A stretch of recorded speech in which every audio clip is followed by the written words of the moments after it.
आज हम स्टार्ट करने वाले हैं हमारे बायोस्टैटिस्टिक्स का नेक्स्ट पार्ट जो है प्रोबेबिलिटी डिस्ट्रीब्यूशन। अब प्रोबेबिलिटी का मतलब आप पहले से जानते होंगे। प्रोबेबिलिटी एज इन कोई भी चीज होने का कितना चांस है उसे कहा जाता है प्रोबेबिलिटी। तो हम इसमें ये पूरे चैप्टर में देखने वाले हैं कि हम वो प्रोबेबिलिटी कैसे फाइंड करते हैं कि किसी पर्टिकुलर चीज के होने के कितने चांसेस है। ओके। और हम इस केस में पर्टिकुलरली फार्मास्यूटिकल एप्लीकेशंस पे ध्यान देंगे, लेकिन प्रोबेबिलिटी का बहुत सारी अलग अलग जगहों पे बहुत सारा अलग अलग यूज होता है। ओके। सबसे पहले हम स्टार्ट करते हैं कि हम कैसे इसे बाइफरकेट करेंगे ये टॉपिक को, और कौन से टॉपिक्स हमें कवर करने हैं। सबसे पहला टॉपिक जो हमारे पास है वो है डिस्क्रीट प्रोबेबिलिटी डिस्ट्रीब्यूशन।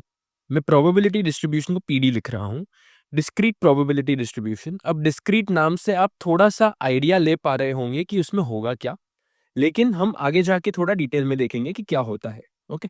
और नेक्स्ट है हमारे पास कंटिन्यूअस प्रोबेबिलिटी डिस्ट्रीब्यूशन। तो ये दो हमारे टाइप्स है जो हमें कवर करने हैं। अब डिस्क्रीट प्रोबेबिलिटी डिस्ट्रीब्यूशन में और दो टाइप्स आते हैं। सबसे पहला है बाइनोमियल डिस्ट्रीब्यूशन।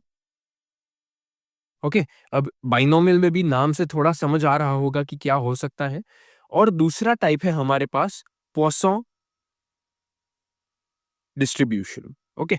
अब इसमें स्पेलिंग POISSON है, सो कई लोग पॉइजन बोल देते हैं, लेकिन ये एक्चुअली एक फ्रेंच नाम है, फ्रेंच इन्वेंटर का नाम है जिसने ये टेक्निक या प्रोबेबिलिटी डिस्ट्रीब्यूशन इन्वेंट किया था। इसे कहा जाता है पॉइसन। ओके। ये हुआ फर्स्ट दो टाइप्स। और कंटिन्यूअस डिस्ट्रीब्यूशन में, कंटिन्यूअस प्रोबेबिलिटी डिस्ट्रीब्यूशन में हमारे पास है नॉर्मल डिस्ट्रीब्यूशन। ओके। ये सभी हमारे टाइप्स हैं जो हमें आगे जाके इन डिटेल कवर करने हैं। सबसे पहले हम आज स्टार्ट करने वाले हैं बाइनोमियल डिस्ट्रीब्यूशन के साथ। अब बाइनोमियल डिस्ट्रीब्यूशन में BI, बाई से आप क्या समझ पा रहे हो? बाई का मतलब होता है टू। इसका मतलब यह है कि बाइनोमियल डिस्ट्रीब्यूशन में सिर्फ दो चीजों की होने की पॉसिबिलिटी है, या तो सक्सेस या तो फेलियर। ये सिर्फ दो ही पॉसिबिलिटीज है जो बाइनोमियल डिस्ट्रीब्यूशन में हमें देखने मिलेगी। अब जब ये सिचुएशन होती है कि दो ही प्रोबेबिलिटीज है, सक्सेस या फेलियर, इसे कहा जाता है डाइकोटमस आउटकम। ओके। इसमें भी आप डाई देख रहे हो स्पेलिंग में, डाई का भी मतलब यही होता है कि दो पॉसिबिलिटीज है, इसलिए इसे कहा जाता है डाइकोटमस आउटकम। अब कोई ऐसा एक्सपेरिमेंट जिसमें हम रिपीटेड ट्रायल्स कर रहे हैं और उन सभी ट्रायल्स के आउटकम डाइकोटमस है, उसे कहा जाता है Bernoulli process. CESS। Okay. Bernoulli process या ट्रायल। ओके। जब हम कोई भी एक एक्सपेरिमेंट कंडक्ट कर रहे हैं और उसमें अलग अलग ट्रायल्स है, एक्सपेरिमेंट ट्रायल्स, और उसमें अगर सभी के सभी आउटकम्स डाइकोटमस है, तो उसे कहा जाता है बर्नौली प्रोसेस। ओके। तो ये एक इंपॉर्टेंट बात है जो MCQ के फॉर्म में कभी कभी आ जाती है, डाइकोटमस का मतलब और बर्नौली प्रोसेस का मतलब। तो ये तो हुआ सबसे पहला इंट्रोडक्शन। अब हम देखने वाले हैं कि इसमें कौन कौन सी टर्म्स इन्वॉल्व होती है बाइनोमियल डिस्ट्रीब्यूशन में। बाइनोमियल डिस्ट्रीब्यूशन में तीन बेसिक टर्म्स इन्वॉल्व है जो हमें देखनी है।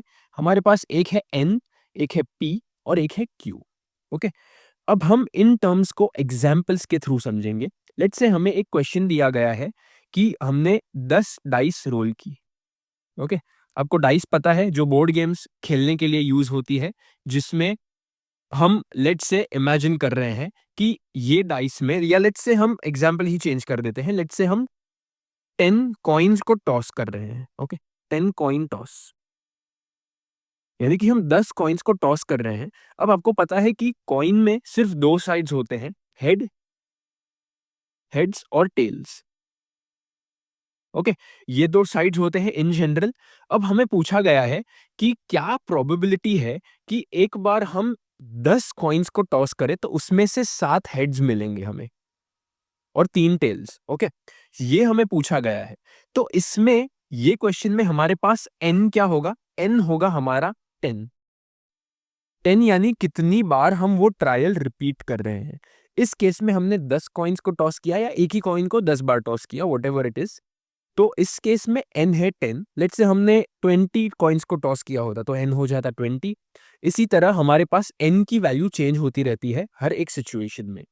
नेक्स्ट है हमारे पास टर्म p। p यानी सक्सेस के कितने चांसेस है।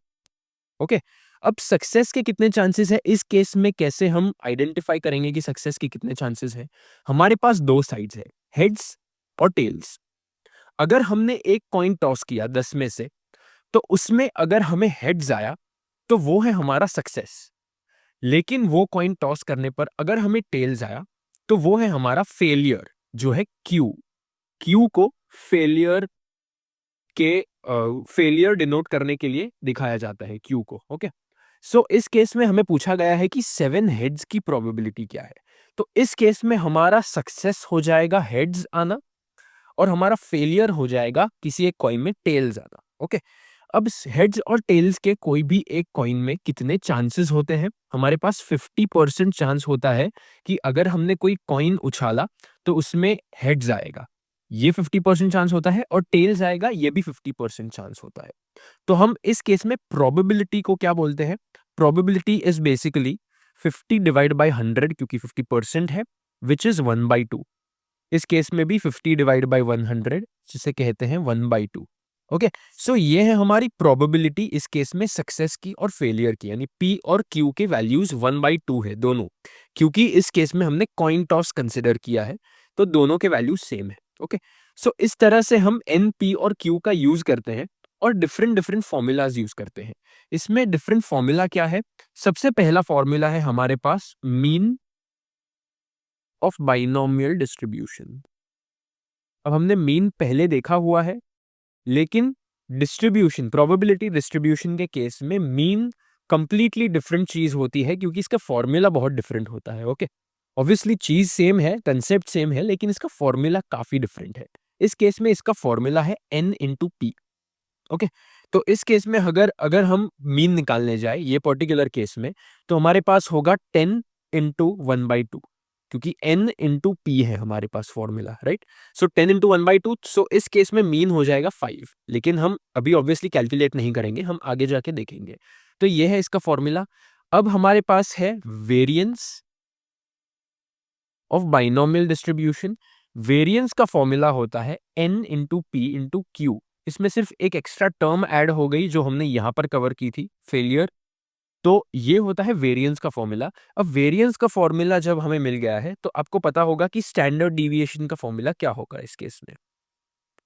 Standard deviation is always the square root of mean, या variance, sorry I apologise, square, always the square root of variance, यानी कि यहां पर हम एक स्क्वायर रूट साइन डाल देंगे एनपीक्यू के अंदर। तो ये होते हैं हमारे पास डिफरेंट फॉर्मूला जो हम इस पूरे कंसेप्ट में अप्लाई करने वाले हैं। अब ये कंसेप्ट न्यूमेरिकल्स के फॉर्म में हम नेक्स्ट टाइम स्टार्ट करेंगे, लेकिन ये बेसिक इंट्रोडक्शन था कि हमें प्रोबेबिलिटी डिस्ट्रीब्यूशन में करना क्या है और बाइनोमियल डिस्ट्रीब्यूशन क्या होता है। ओके, सो ये था हमारा video. Thank you for watching.